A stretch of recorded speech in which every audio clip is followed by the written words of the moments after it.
Kanchipuram Vakula silks నాణ్యత మా ప్రాధాన్యత. మదీనాగూడ, మియాపూర్, హైదరాబాద్ లో త్వరలో శుభారంభం. నమస్కారం, వెల్కమ్ టు ఐ డ్రీమ్. ధర్మ మార్గం విత్ విజిత కార్యక్రమానికి స్వాగతం.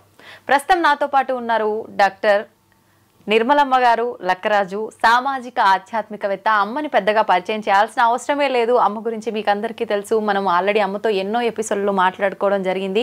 ప్రస్తుతం నేను అమ్మతో మాట్లాడబోయే విషయం ఏంటి అంటే, మనకు మహిళా దినోత్సవం రాబోతోంది. నిజంగా ప్రస్తుత రోజుల్లో మహిళకు దక్కాల్సిన విలువ దక్కుతోందా అని అంటే అదొక క్వశ్చన్ మార్క్ లాగానే ఉంది. అసలు ఆ విషయాలన్నీ కూడా ఇప్పుడు అమ్మతో మాట్లాడి క్లియర్గా తెలుసుకునే ప్రయత్నం అయితే చేద్దాం. ఇంకెందుకండి ఆలస్యం, అమ్మతో మాట్లాడేద్దాం. అమ్మ నమస్తే. నమస్తే. మహిళా దినోత్సవం రాబోతుంది కదమ్మా. సూపర్. అయితే ప్రస్తుత రోజుల్లో అంటే మనకు పురాణాల నుంచి తీసుకుంటే కూడా మహిళలకు ఎంతో ప్రాధాన్యత, ఎంతో విలువ, ఎంతో గౌరవం అవన్నీ కూడా మనం వింటూనే ఉంటాం పెద్దవాళ్ళ మాటల రూపంలో. కానీ ప్రస్తుతం ఆ విలువ లేదేమో అనిపిస్తోంది. అంటే ఒక పని చేసే దగ్గర ఒక ఆడ మనిషి ఉంది అనగానే ఒక చిన్న చూపు.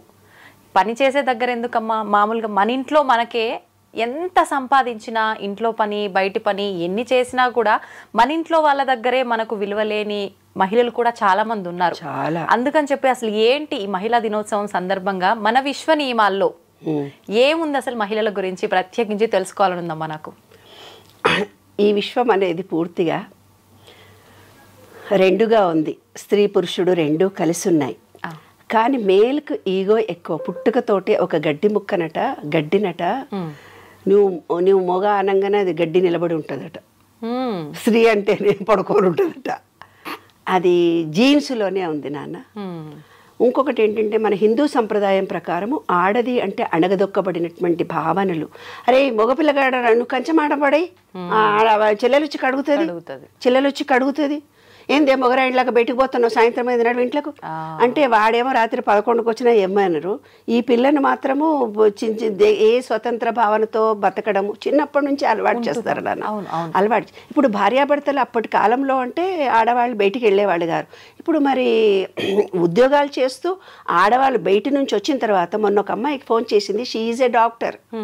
ఆమె ఉద్యోగం చేసి వస్తే వాళ్ళ అత్త మామనే ఉంటాడట. 6 నెలలు మొగుడు బయట ఉంటాడట. 6 నెలలు ఈ పుట్టింట్లో భార్యతో ఉంటాడంట. ఉండి అతను పోలీస్ ఆఫీసర్. వాడు అంటే ఏదో చెప్పకూడదు అంత పబ్లిక్గా కేసులు, వాళ్ళ జీవితాన్ని నేను బయటపెట్టడం భావ్యం కాదు. కానీ ఆ అమ్మాయి చెప్పుకొని ఏడ్చింది ఏంటి తెలిసినా, డాక్టర్గా ఉండి చాలా బీద ఫ్యామిలీలో ఏదో ఇట్లా పెళ్లి జరిగింది కాబట్టి వాళ్ళ అత్తా మామనంట గిన్నెలు దోము అంటాడంట. కడిగిన గిన్నెలే మళ్ళీ కడగమంటారంట.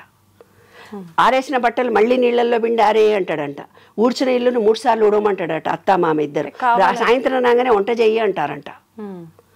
అమ్మా, నా భర్తతో సుఖపడాలనుకున్నా, నాకు ఇంత స్వతంత్రత ఉంది, నాకు మొగుడు కావాలి, ఇవన్నీ ఇంకెన్నాళ్ళు భరించాలని ఎక్కెక్కేడ్చింది. నేను తిట్టాను, మొగుడు నిడిచిపెట్టి పోవే హ్యాపీగా, నువ్వు థాట్ చేంజ్ చేసుకో. కానీ ఆ అమ్మాయి చెప్పడం ఏంటి తెలిసిన, నాకు అతనే కావాలి, నాకు అతనితోటే జీవితం గడపాలని ఉంది. అంటే మానసికంగా ఆ అమ్మాయిని ఎమోషనలైజ్ చేసి వదిలిపెట్టాడు అబ్బాయి. అది శారీరక బలహీన మహిళ కాబట్టి అతను బ్లాక్మెయిల్ చేస్తున్నాడు అమ్మాయిని.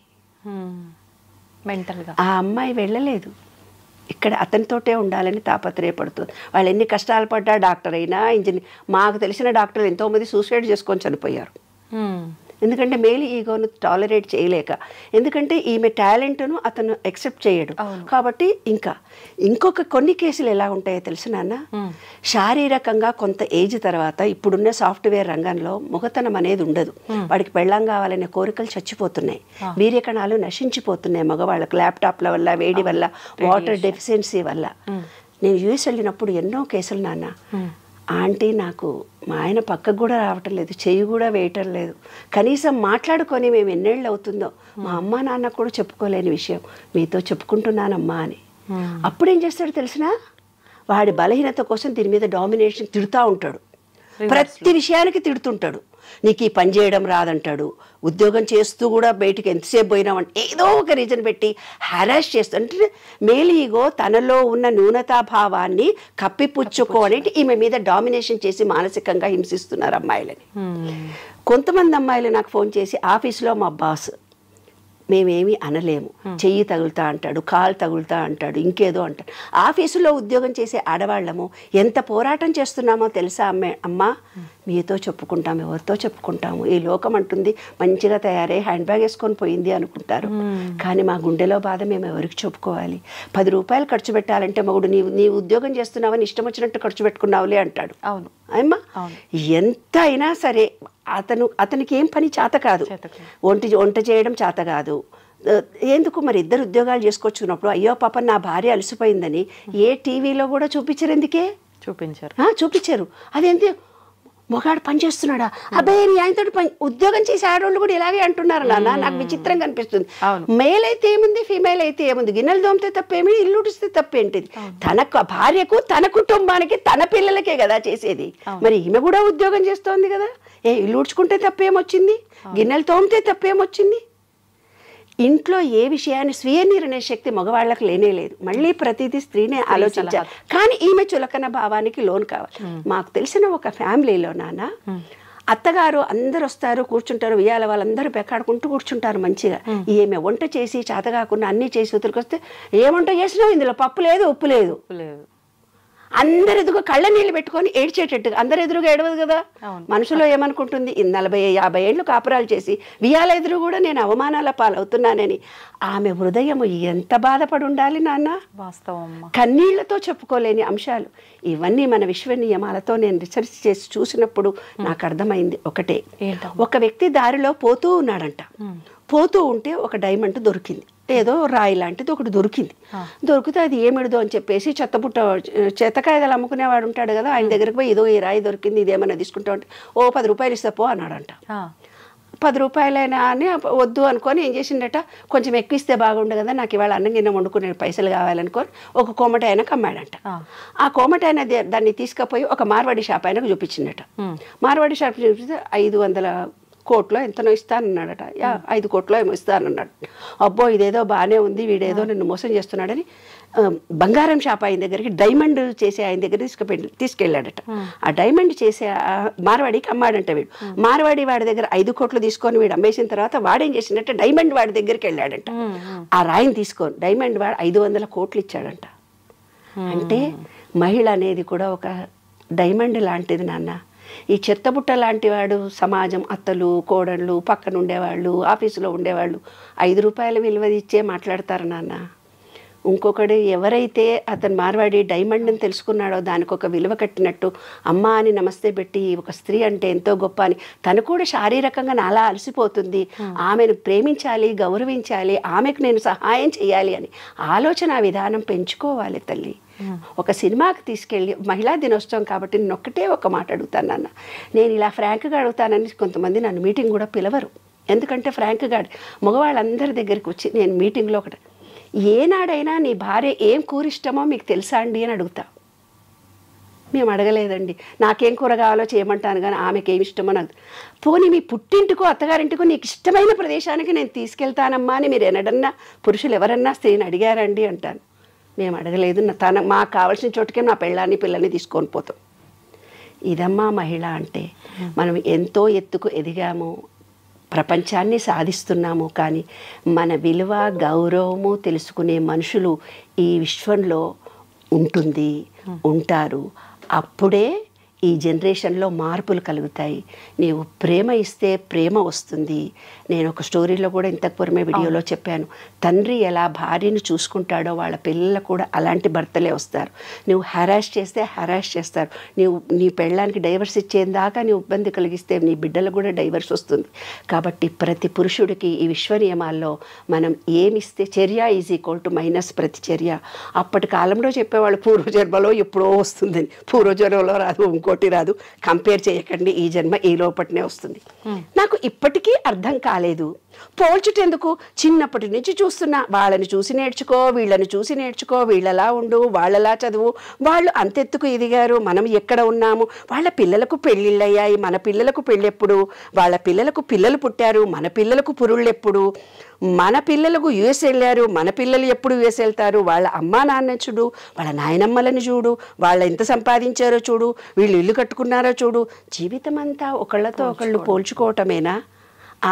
వాడి పెళ్ళాం చూడు ఎంత బాగుంది, నీవేంటి, వాడు ఉద్యోగం చేస్తుంది, నీ ఉద్యోగం చేస్తే, అలా అనొద్దు. అందుకనే నేను ఇవన్నీ చెప్తున్నా. జీవితం అంతా ఒకళ్ళతో ఒకళ్ళు పోల్చుకోవటమేనా? మనం మనలాగే పుట్టాము, మనం మనలాగే పెరుగుతాము. మనలో ఉండే తెలివితేటలే మనకు ఉంటాయి. మా చెల్లెళ్ళు చూసి నేర్చుకో, మా అమ్మని చూసి నేర్చుకో. ప్రతి భార్యను సతాయిస్తూ ఫోన్లు వస్తున్నాయి నాన్న. మనకుండే ప్రజ్ఞ మనలో ఉంటుంది, కానీ పోల్చడం ఎందుకు ఇప్పటికీ అర్థం కాలేదు నాకు. 5 చేతి వేళ్లే సరిగ్గా లేవు, ఒకదానికొకటే పొంతన లేదు, ఒక తల్లి పిల్లలము ఒకేలా కూడా లేము. మరి ఎందుకు పోల్చటం? వాడి పెళ్ళాన్ని చూడ ఎంత పనిచేసి వచ్చినా నీలాగా చేసిందా? వాడి బిడ్డలు చూసినావా ఎట్లా చేసిందా ఆమె? అత్తలు కూడా ఇట్లే అంటారు, ఆడపడుచులు కూడా ఇట్లే అంటారు, ఆడోళ్ళే ఇట్లా అంటారు. మరి ఎందుకు పోల్చడం? వారిలాగానే నీవు ఉండు, వారిని చూసి నేర్చుకో. మన బుద్ధులు ఒకరిని చూసి నేర్చుకుంటే వచ్చేవా? నువ్వు మారావా? నువ్వు మొగాడిలాగే ఉన్నావు, మరి ఆమె మారాలని నువ్వు ఎలా కోరుకుంటున్నావు? తప్పు కదా. అది విశ్వం చూస్తుందన్నమాట. పుట్టుకతో వచ్చిన బుద్ధులు పుడకలతోటే పోతాయి అంటారు, అయినా పోలుస్తూనే ఉంటారు. వారు 100 ఏళ్ళు బ్రతికారు, వీళ్ళు 90 ఏళ్ళు బ్రతికారు. మనం మనది రాసుకొనే పుట్టాము. మనం ఎన్నాళ్ళు ఉండాలో ఇంతవరకు మనమే, అంతవరకే మనం ఉంటాము. కొన్ని తెలివితేటలు మనకు ప్రత్యేకంగా వచ్చాయి, అయినా ప్రతిసారి పోల్చుటెందుకు? నాకు ఇప్పటికీ అర్థం కాలేదు. పోల్చుటెందుకో మనిషికి. ఎప్పటికీ నీవు నీవే, నీ ప్రజ్ఞ నీదే. అమ్మాయి, ప్రతి మహిళ తెలుసుకోవాల్సిన అంశం ఇది. ఎప్పటికీ నీవు నీవే, నీలో ప్రజ్ఞ, శక్తి అన్నీ నీవే. విశ్వంలో మహిళవమ్మ నీవు. ఎప్పటికీ నీవు నీవే, నీ ప్రజ్ఞ నీదే. ఎప్పుడూ నీకు పోల్చుకోకు ఇతరులతో. నీ ప్రజ్ఞని నీవు కోల్పోకు. నీకు నీవే అధికారివి, నీకు నీవే ప్రజ్ఞాకారివి. ఎప్పటికీ నువ్వు ప్రజ్ఞాకారివి. మహిళ లేకుంటే ఈ విశ్వమే లేదు. మహిళలు ఇప్పుడు మగపిల్లలకు ఆడపిల్లలు దొరకట్లేదు నాన్న.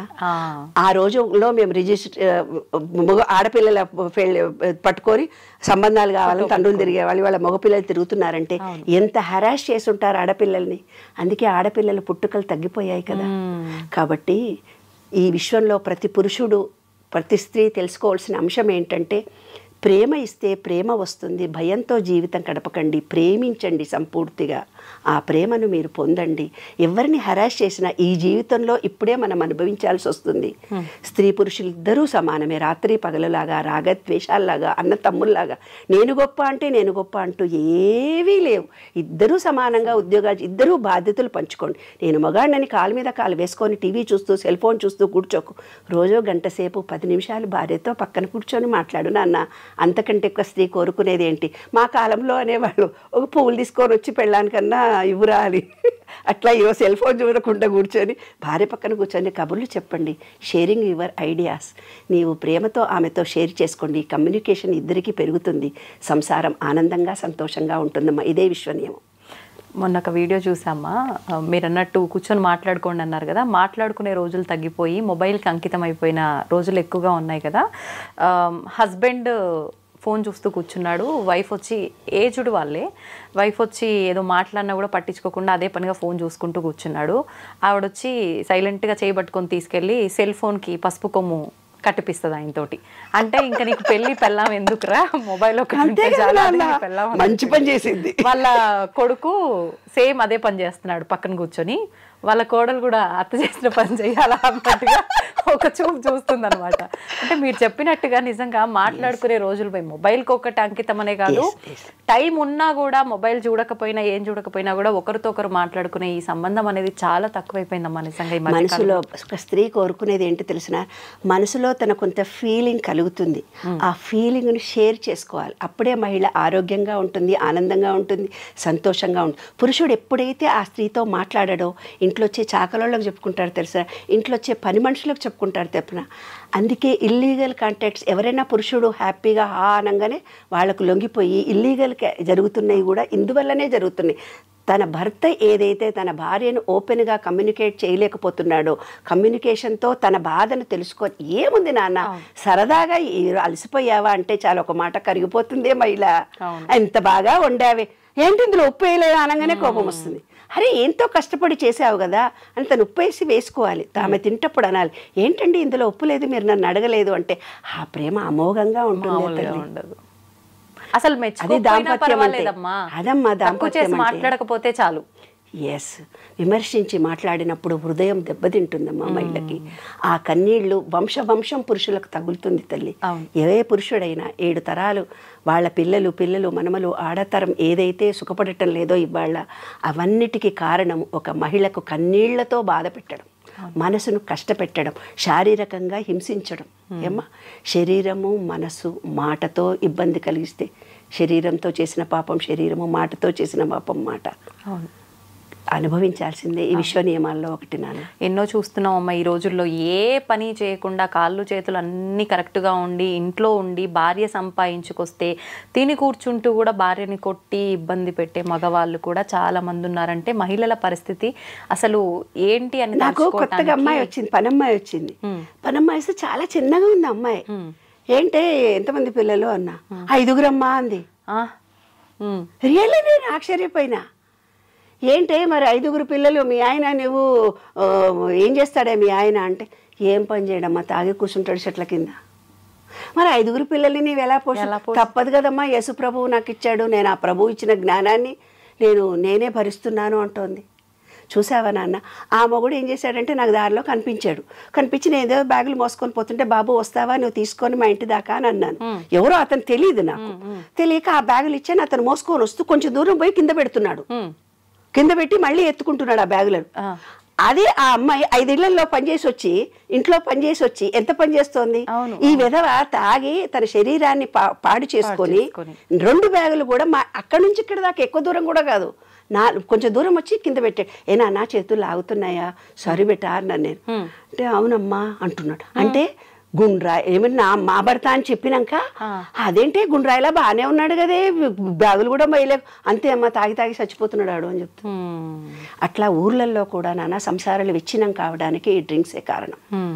ఏంటంటే అప్పుడు మగవాళ్ళు ఒక్కళ్ళే తాగేవాళ్ళు, ఇప్పుడు ఆడవాళ్ళు కూడా తాగుతున్నారు. మగ మొత్తం తాగేసరికి ఏమవుతుంది, పిల్లల పోషణ రక్షణ కరువైపోతుంది. కాబట్టి ప్రతి వాళ్ళు కూడా భార్యలను ప్రేమించండి. డ్రింక్స్కి కానీ వేరే అలవాట్లకు లోను కాకుండా కుటుంబం అనేది మన భారతీయ సంస్కృతిలో ఎంతో గొప్పది. ఈ కుటుంబ వ్యవస్థ అనేది చాలా గొప్పది. ఈ కుటుంబాలు చిన్నాభిన్నం కాకుండా ఉండడానికి మీ వీర్య కణాలు స్త్రీ లక్షణాలు, పురుషుడికి పురుష లక్షణాలు. నీరు ఎక్కువ తాగండి. నీరు ఎక్కువైతే తాగుతారో వాళ్ళకి భార్యాభర్తల అనుబంధాలు ప్రేమలు పెరుగుతాయి, రిలేషన్షిప్ పెరుగుతుంది. కాబట్టి వాటర్తో అనుబంధాన్ని పెంచుకోండి. విశ్వ నియమాల్లో అదొకటి. స్వాదిష్టాన చక్రం వీక్గా ఉంటే సంసారాలు చిన్నాభిన్నం అవుతాయి. ఆ స్వాదిష్టాన చక్రము అంటే నీరు తాగాలి కరెక్ట్గా. 72% వాటర్ మన బాడీలో లేకుండా డీహైడ్రేషన్ కలిగినప్పుడే రిలేషన్షిప్స్, మొగడికి వీర్యం ఉండదు, మగ పిల్లలకి, ఆడవాళ్ళకు కూడా ఆడతనం ఉండదు. కాబట్టి అన్యోన్యత ఉండాలంటే నీటితో అనుబంధము. చక్కగా స్విమ్మింగ్ పూల్లో కూడా కాసేపు ఉండండి, నీళ్లతో 2 పూటల చక్కగా స్నానాలు చేయండి. సఫిషియెంట్గా మీరు మీ పిల్లలు తగినంత నీరు తాగండి. నీరు అనేది అనుబంధము, రిలేషన్షిప్. అదే విశ్వరూప దాంట్లో చూపిస్తారు చూడన్నాను. విష్ణువు పడుకొని ఉంటాడు, లక్ష్మీదేవి కూర్చొని ఉంటుంది. విష్ణువు అంటే గాలి, లక్ష్మి అంటే నీరు. ఇప్పుడు ఏదో చూపించేసి అమ్మగా ఆయన పడుకొని ఉంటాడు, ఆమె కాళ్ళు అవుతుంది, అదంతా ఉత్తుగా ఇమాజిన్ చేసుకున్నటువంటి అంశాలు. నీరు అనేది మెయిన్, అదే లక్ష్మీదేవి, అదే రిలేషన్షిప్స్. అంటే నీటిలో నీటి ఆవిరి, గాలిలో నీటి ఆవిరి ఆవిడ. కాబట్టి చక్కటి గాలిని పీల్చుకోండి, ప్రకృతిని ప్రేమించండి. మిమ్మల్ని ప్రతి మహిళకు నేను చెప్పేది అదే నాన్న.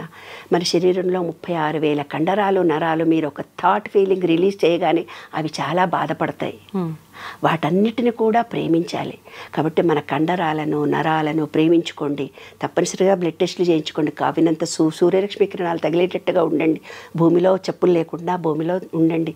ఈ ప్రకృతిని ప్రేమించండి, ప్రేమను పొందుతారు. శాంతిగా ఉండండి. కుటుంబాలు ఆనందంగా సంతోషంగా ఉండాలని మనస్ఫూర్తిగా కోరుతూ మీ శరీరాన్ని మీరు ముందు ప్రేమించుకోండి. మిమ్మల్ని మీరు పురుషుడు కానీ స్త్రీ కానీ తనని తాను ప్రేమించుకోవడం ఎప్పుడైతే తెలుస్తుందో ఎదుటి మనిషికి ప్రేమ అందించడం తెలుస్తుంది. ఎదుటి మనిషికి ప్రేమ ఎప్పుడైతే నీవు అందిస్తావో ఈ విశ్వం మొత్తం నిన్ను ప్రేమిస్తారు నాన్న, అప్రిసియేషన్ చేస్తారు. అదే విశ్వసూత్రం. సూపర్ అమ్మా. ఒక చిన్న మెసేజ్ ఇవ్వాలి అని అంటే మహిళా దినోత్సవం సందర్భంగా ఏమిస్తారమ్మా సమాజానికి? స్త్రీ హృదయం వెన్నలాంటిది, కరిగిపోతుంది ద్రవంలా. స్త్రీ ఉదయం పాషాణంలా ఉంటుంది. కఠినంగా నువ్వు మాట్లాడితే గుప్పిడి మూసిందంతేలేమ్మా.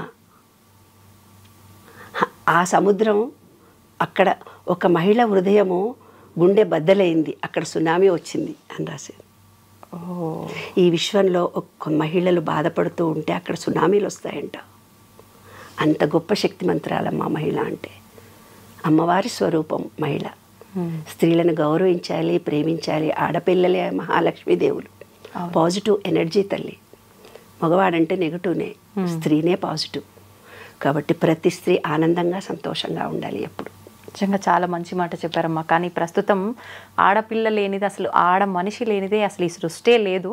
అట్లాంటిది ఆడపిల్ల అని తెలియగానే ఎంతోమంది వద్దు అనుకోవడం ఏంటమ్మా, ఒడ్లగిం చేస్తారు మా ఊర్లలో అయితే. అయ్యో, ఒడ్లగిం చేసి చంపేస్తారు. ఆడపిల్ల పుట్టిన ఆడే ఒడ్లగిం చేతురే అని నేను పాటలు రాశాను. ఆడపిల్ల పుట్టిందని కడుపులు దించేసి వస్తారు. ఎందుకంటే ఈ రోజుల్లో టెక్నాలజీ పెరిగిపోయింది కాబట్టి, అందుకే ఎవరికి మగాళ్ళకి ఆడపిల్లలు దొరకట్లేదు. ఒక స్త్రీ సంతానాన్ని మీరు ఎప్పుడైతే హత్య చేస్తారో ఇంకా తర్వాత తరాల వాళ్ళందరికీ ఆడపిల్లలతో హింసించబడతారు. ఆ వంశమంతా స్త్రీ శాపం ఉంటుంది. పసిబిడ్డను 3 నెలల కడుపుని తీసేసినా కూడా అది బాధపడుతుంది. అది కూడా హత్యనే. ఏ రకంగా చేసినా హత్యనే. చెట్ల కింద పడేసినానంటారు, ఇంకెక్కడో పడేసినామంటారు, పిల్లల్ని వదిలిపెట్టిపోతున్నారు. ఇవన్నీ ప్రకృతికి విరుద్ధంగా జరుగుతున్న అంశాలు. కాబట్టి మనకు ఏదైతే భగవంతుడు ఇచ్చాడో అది మన కోసమే ఇచ్చాడు, దాన్ని యాక్సెప్ట్ చేయాలి. కొంతమంది ఫోన్ చేసి మాకు చాలా కష్టాలు, నేను ఎక్కెక్కి ఏడుస్తారు. భర్త చనిపోయాడని ఏడుస్తుంటారు, యాక్సిడెంట్లైనా ఏడుస్తుంటారు, డబ్బు లేదని ఏడుస్తుంటారు. ఎన్నో రకాలైన సమస్యలతో ఉన్నది ఈ ప్రపంచమంతా. అందరూ ఏదైతే నీకు ఇచ్చాడో దాన్ని యాక్సెప్ట్ చేస్తే ఇంకో మంచి జరుగుతుంది నాన్న. దాని నుంచి పారిపోవాలని ప్రయత్నం చేస్తున్నాము, దాని నుంచి తప్పించుకోవాలని చేస్తున్నాము. అది విశ్వ నియమంలో ఒక రూల్. యాక్సెప్ట్ చేయాలి. ఆ బిడ్డ పుట్టిన తర్వాత బతుకుతుందో పోతుందో, అది ఎలా జీవిస్తుందో మనకు తెలియదు. దాని అదృష్టం వల్ల మన ఇంట్లో కాలు పెడితే ఏమన్నా కలిసి కూడా రావచ్చు, మనం చెప్పలేం కదా. విశ్వం ఏదో నీకు నేర్పడానికి వస్తే నువ్వు ఉల్టా చేసావు, ఆ పాపంగా నువ్వు మిగిలిపోయావు. పాపం అంటుకుంటుందమ్మా. నిజంగా వాస్తవం అమ్మ. మీరు చెప్పిన మాటలన్నీ కూడా కళ్ళకు కట్టినట్టుగా, అంటే మనం ఇంటి పక్కన వాళ్ళదో, ఇంట్లో పని చేసే వాళ్ళదో, ఇరుగు పొరుగు ఎవరిదో ఒకరిది చూస్తూ ఉంటాం ఇలాంటి స్టోరీస్ కదా. కళ్ళకు కట్టినట్టుగా కనిపిస్తున్నాయి మీరు మాట్లాడుతుంటే. ప్రతి ఒక్కటి కూడా వాస్తవం కదా అన్నట్టుగా. నిజంగా ఈ మాటల ద్వారా అన్న కనీసం ఒక్కరిలో అన్నా మార్పు వస్తే నిజంగా దానికి మించిన సంతోషకరం ఇంకొకటి ఉండదమ్మా. అదే అనుకుంటున్నాను. ప్రతి మహిళ ఆనందంగా సంతోషంగా ఉండాలి. పురుషుడు తప్పు చేయకుండా ఉండగలగాలి. తన భార్యను, తన బిడ్డలని, తన తల్లిని అపురూపంగా ప్రేమించాలి. స్త్రీ సంతానం కలగడం అనేది భాగ్యంగా భావించాలి. ఎందుకంటే పురుషుడికి భార్య చనిపోతే వాడు పిచ్చోడైపోతాడు. అదే స్త్రీకి భర్త చనిపోయినా పిల్లల్ని పోషిస్తుంది. ఎన్ని చూస్తున్నారమ్మా, ఇవి సినిమాలు చూస్తున్నారు, కథలు చూస్తున్నారు. పురుషుడు అనేవాడు అసమర్థుడే, ఎప్పటికీ అసమర్థుడే. కానీ అతను తోడు లేకుంటే స్త్రీ అసమర్థురాలు. విషయం అది అమ్మా. కాబట్టి తప్పనిసరిగా ప్రతి స్త్రీకి ఒక పురుషుడు తోడు ఉండాలి, పురుషుడికి ఒక స్త్రీ తోడు ఉండాలి. శివుడు పార్వతులే అర్ధనారీశ్వర తత్వం అందుకే చూపించారు. అరే బాబు, ఒక స్త్రీ రా, ఇది పురుషుడు రా, నీలోని కూడా ఇద్దరున్నారా అని. సంతోషం అమ్మ, చాలా మంచి విషయాలు తెలియజేశారు. ధన్యవాదాలు. థ్యాంక్ యూ వెరీ మచ్ నాన్న. ఈ వీడియో చూసే ప్రతి ఒక్కళ్ళు కూడా మిమ్మల్ని మీరు ప్రేమించుకోండి. విశ్వంలో ప్రతి ఒక్కళ్ళని ప్రేమించండి. ఆడవాళ్ళని చులకనగా చూడకండి. ఆ వజ్రంలాగా ఉండే వాళ్ళని వజ్రము విలువ కలిగి ఇచ్చినట్టయితే కనుక మీరు గొప్పవాళ్ళు అవుతారు. ఎందుకంటే ఆ వజ్రము విలువ తెలుసుకున్న మనిషి ఆమెతో అలా ప్రవర్తించి మాట్లాడతాడు.